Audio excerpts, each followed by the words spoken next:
నమస్తే, welcome to our channel. నేను మీ సిరి.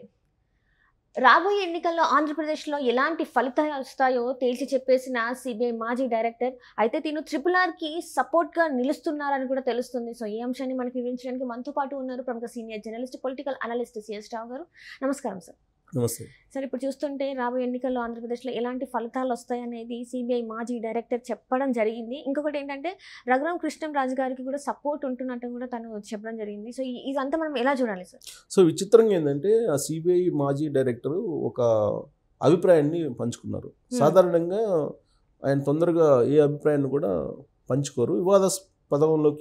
వివాదాస్పద అంశాల్లోకి ఆయన తల దూర్చరు. కానీ ఆయన ఒక ట్వీట్ చేశారు విచిత్రంగా. ఏం ట్వీట్ చేశారంటే, రఘురామకృష్ణరాజుకి టికెట్ ఇవ్వకపోవడం వెనక వైఎస్ఆర్ కాంగ్రెస్ పార్టీకి సంబంధించినటువంటి వాళ్ళు ఉన్నారు, బీజేపీలో కోట్లుగా వాళ్ళు వ్యవహరిస్తున్నారు. ఆ కోట్లు చేసినటువంటి పని కారణంగానే రఘురామకృష్ణరాజుకి టికెట్ ఇవ్వలేదు అనేటువంటి విషయాన్ని ఆయన ట్వీట్ రూపంలో వ్యక్తపరిచి రాబోయేటువంటి రోజుల్లో ఆంధ్రప్రదేశ్లో ఏం జరగబోతుంది అనే దాని మీద కూడా ఆయన ఒక క్లారిటీ ఇచ్చారు. రఘురామకృష్ణరాజు ఏదైతే గత 2 రోజుల నుంచి చెప్తూ ఉన్నారో సేమ్ అలాంటి అభిప్రాయాన్ని ఆయన కూడా వ్యక్తం చేశారు. రఘురామకృష్ణరాజు ఏం చెప్తున్నారు మొదటి నుంచి కూడా, నరసాపురం టికెట్ రాకుండా వైఎస్ఆర్ కాంగ్రెస్ పార్టీలో ఉండేటువంటి కొందరు బీజేపీలో ఉన్నారు, వాళ్ళు బీజేపీలో ఉంటూ వైఎస్ఆర్ కాంగ్రెస్ పార్టీ కోర్టుగా వ్యవహరిస్తున్నారు, వాళ్ళు నరసాపురం టికెట్ నాకు రాకుండా చేసేటువంటి ప్రయత్నం చేస్తున్నారు, అనేక రకాల లేఖలు బీజేపీ అధిష్టానానికి రాయడం జరిగింది అనేది ఆయన చెప్పారు. ఎప్పుడో ఆయన స్మెల్ చేశారు ఆ సమాచారాన్ని, ఎప్పుడో రఘురామకృష్ణరాజు స్మెల్ చేశారు.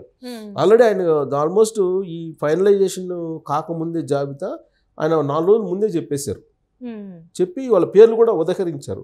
బట్ ఆయన పేర్లు ఎందుకు ఉదహరించారు అనేది నాకు కూడా కొంత సందేహంగా ఉంది. ఎందుకంటే ఆయన ఉదహరించినటువంటి పేర్లు ఎవరైతే ఉన్నారో, విష్ణువర్ధన్ రెడ్డి కానీ లేదా సోము వీర్రాజు కానీ, వాళ్ళకి అంత స్టేచరు ఢిల్లీలో లేదు, ఢిల్లీ అధిష్టానం వద్ద లేదు అనేది బీజేపీలో ఉండేటువంటి వాళ్ళే చెప్తూ ఉంటారు. ఎందుకంటే విష్ణువర్ధన్ రెడ్డి అనే అతను యువమోర్చాకు సంబంధించినటువంటి లీడరు. అతనికి పార్టీలో పెద్దగా ఎక్కడ డైరెక్ట్ ఎలక్షన్లో గెలిచి తనని లేదంటే అతనికి ప్రత్యేకమైన గుర్తింపు పార్టీలో ఎక్కడా లేదు.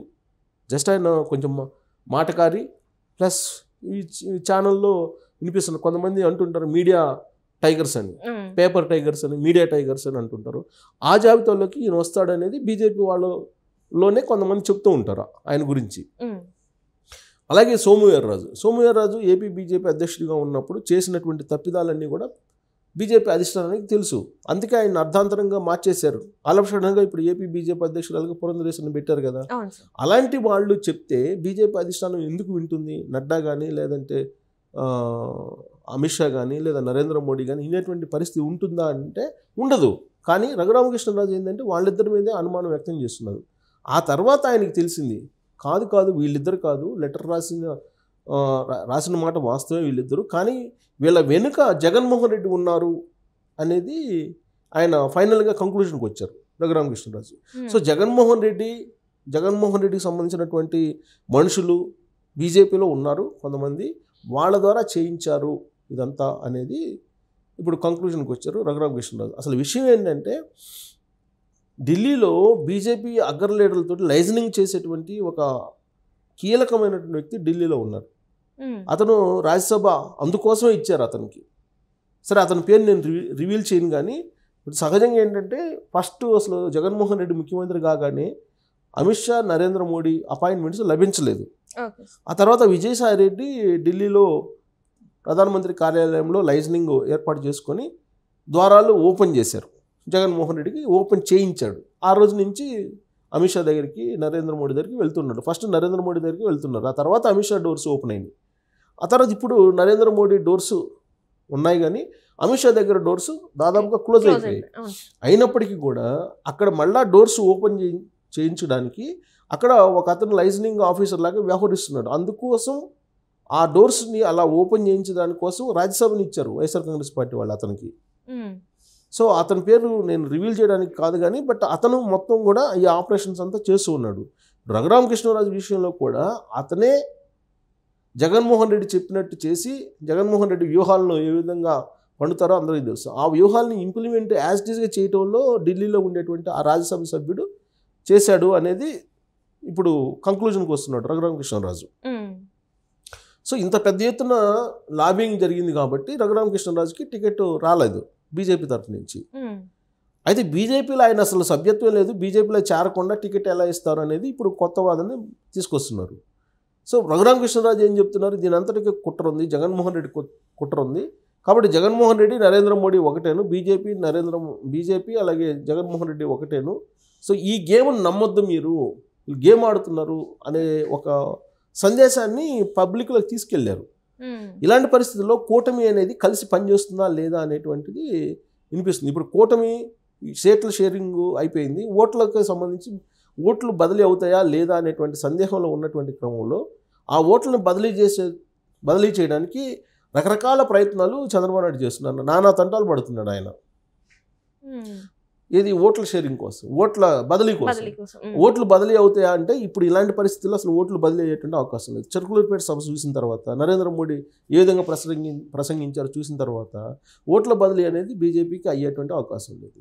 ఇప్పుడు బీజేపీ యొక్క లిస్టు ప్రకటించిన తర్వాత 6 ఎంపీ స్థానాలను ప్రకటించిన తర్వాత అభ్యర్థుల్ని, ఆ 6 ఎంపీ స్థానాలు ఖచ్చితంగా వైఎస్ఆర్ కాంగ్రెస్ పార్టీకి వెళ్ళేటువంటి అవకాశం ఉంది, వైఎస్ఆర్ కాంగ్రెస్ పార్టీ గెలిచేటువంటి అవకాశం ఉందని చెప్పి ఇప్పుడు తాజా సర్వేల్లో వచ్చినటువంటి సారాంశం. ఇదే విషయాన్ని సిబిఐకి సంబంధించిన మాజీ డైరెక్టర్ ఆయన వెల్లడిస్తూ రఘురామకృష్ణరాజు టికెట్ లభించకపోవడం అనేది బాధాకరం, బట్ ఇస్తే బాగుండేదని వ్యక్తం చేస్తూ రాబోయేటువంటి రోజుల్లో ఆంధ్రప్రదేశ్లో మాత్రం కూటమి అధికారంలోకి వచ్చేటువంటి అవకాశం ఉంది. అలాగే దేశంలో కూడా ఎన్డీఏ కూటమి అవకాశంలో ఉంది. డబుల్ ఇంజిన్ సర్కార్ అయితే ఏర్పాటు అవుతుంది. జగన్మోహన్ రెడ్డి ఎన్ని చేసినప్పటికీ, జగన్మోహన్ రెడ్డి ఎన్ని కుట్రలు పడినప్పటికీ, ఢిల్లీలో ఎన్ని లాబింగ్లు చేసినప్పటికీ జగన్మోహన్ రెడ్డి, ఆ సిబిఐ డైరెక్టర్ చెప్తుంది ఏంటంటే, మాజీ డైరెక్టర్ చెప్తుంది ఏంటంటే కేంద్రంలో ఎన్డీఏ వస్తుంది, రాష్ట్రంలో కూడా ఎన్డీఏ వస్తుంది, డబుల్ ఇంజిన్ సర్కార్ వస్తుంది అని చెప్పి ఆయనకున్నటువంటి అంచనాలను వ్యక్తం చేశారు. ఇంతకీ ఎవరు ఆయన అంటే, జనరల్గా సిబిఐ అన్న మాట ఎత్తగానే తెలుగు రాష్ట్రాల ప్రజలకు గుర్తొచ్చే పేరు లక్ష్మీనారాయణ పేరు. ఆయన joint director, retired joint director. కానీ ఇక్కడ నాగేశ్వరరావు సిబిఐ మాజీ డైరెక్టర్, సిబిఐ డైరెక్టర్గా చేశారు ఆయన. సిబిఐ డైరెక్టర్గా చేసి సంచలనాలను కూడా సృష్టించారు ఆయన.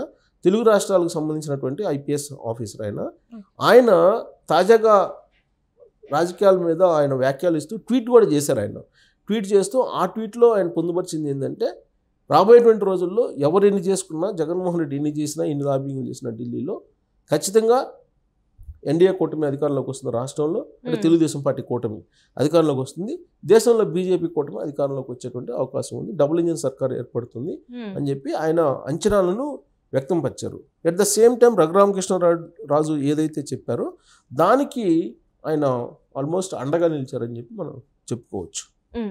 Right sir, right. Thank you so much sir.